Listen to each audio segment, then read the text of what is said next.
Hello class, today we're going to be going over complex numbers in the complex plane.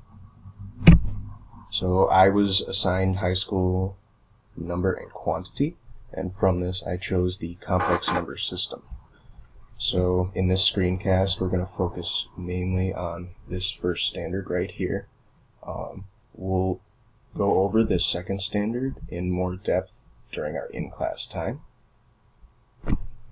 So our first standard being, know there is a complex number I such that I squared equals -1, and every complex number has the form a plus bi, with a and b being real numbers. So now that brings up the question, well, what does a plus bi mean? A plus bi is the standard form of a complex number. So we have that right here at the top.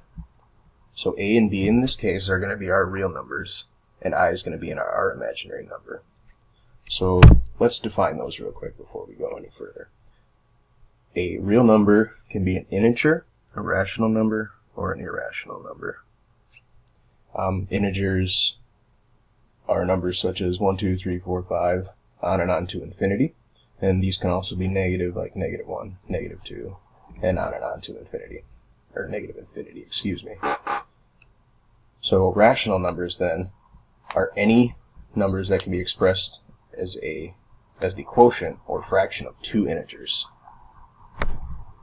So we have 0.5 can be represented as 1/2. 0.75 can be represented as 3/4. And we could also do an improper fraction like 1.5 could be represented as 3/2. So now our irrational numbers are the numbers that cannot be expressed as a ratio between two integers. So numbers like pi and the square root of 2, you can try to create a fraction that would represent these, but I wouldn't recommend it. So now, let's define our imaginary numbers. So an imaginary number is a number that is expressed in terms of the square root of a negative number. So in our case, our imaginary number is going to be I.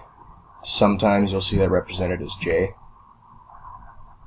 So by the definition, our I is going to equal the square root of -1. And we can follow suit here. If we square our I value, it's going to get rid of our square root, and I squared will just be -1. And we can apply similar logic to I cubed, I to the 4th, and I to the 5th powers.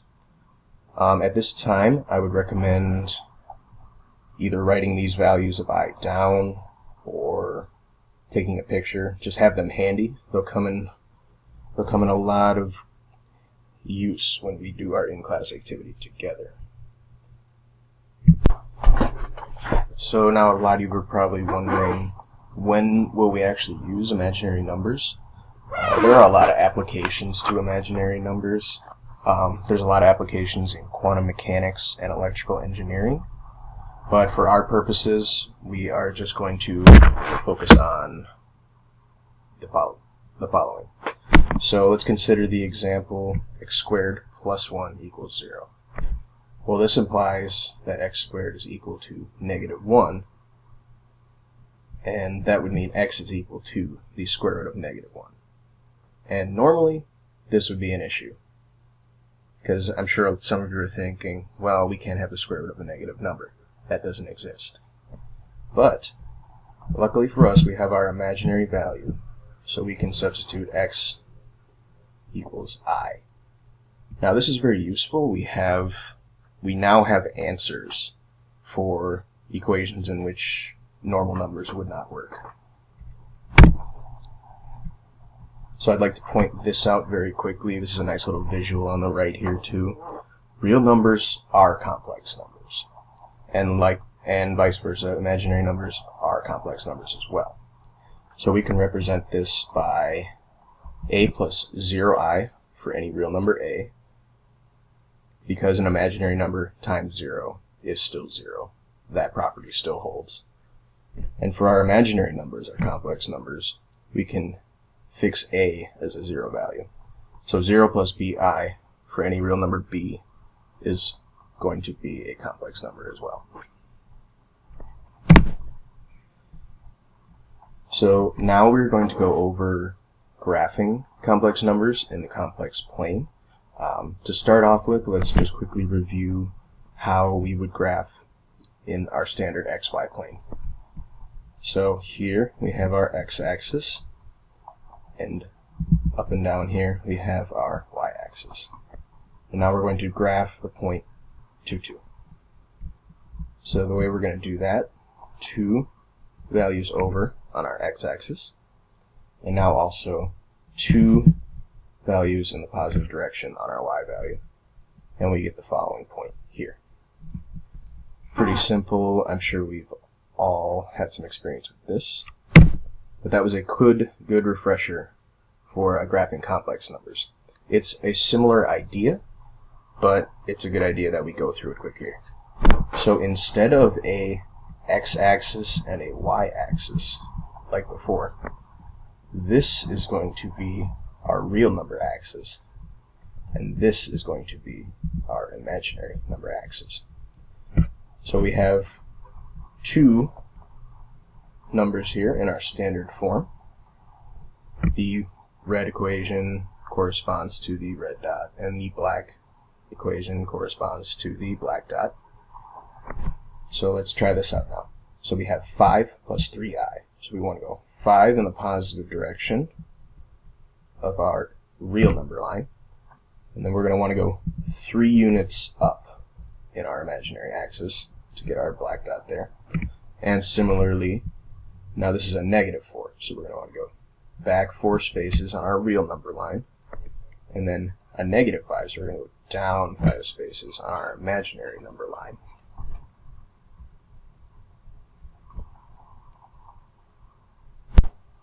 Now that we have a better understanding of what complex numbers are, I want to show you a few tools and websites we can use to kind of visualize these graphs and visualize these numbers. The first one I want to show is Wolfgram Alpha. A lot of us have used this before. Very useful site. So we can simply, I'll show you 4 minus 5i. We could simply type that in, press enter here. Excuse my screencast being off a little bit. There we go. So then we can scroll down here. It gives us a nice little real and imaginary graph here. We have our real axis and our imaginary axis, just like before. But this, I don't like the way this graph looks very much. It's kind of boring. It's very limited. You can't really customize it all. So on that note, I'd like to show you something I like a lot better. So I prefer the Desmos complex plane to the Wolfgram Alpha complex plane. It looks a lot neater and everything. So the way we're going to get there, you can just Google Desmos complex plane, and it's going to be this top link here. Alright, so now that we are in our complex plane in Desmos, I have a couple of points graphed up here. So first, before I go over those, let's recall our standard form for a complex number. We have a plus bi, where a is our real number, b is a real number, and I is our imaginary number. But Desmos does not like complex numbers in this form.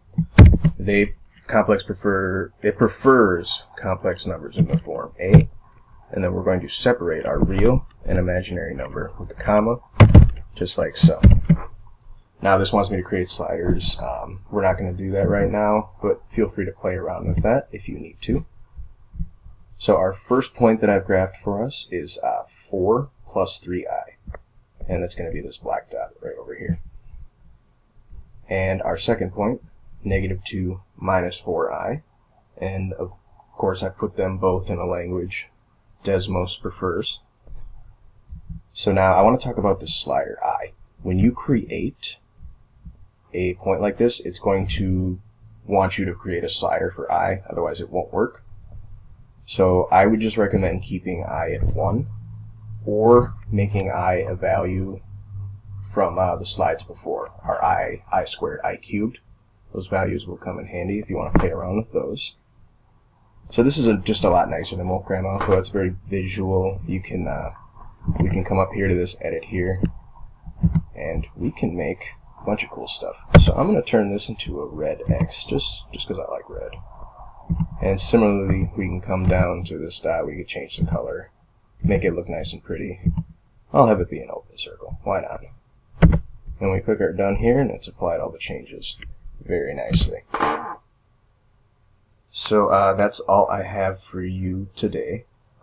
Don't forget to remember those I values we discussed earlier, because in our in-class activity, we will be going over addition, subtraction, and multiplication of complex numbers.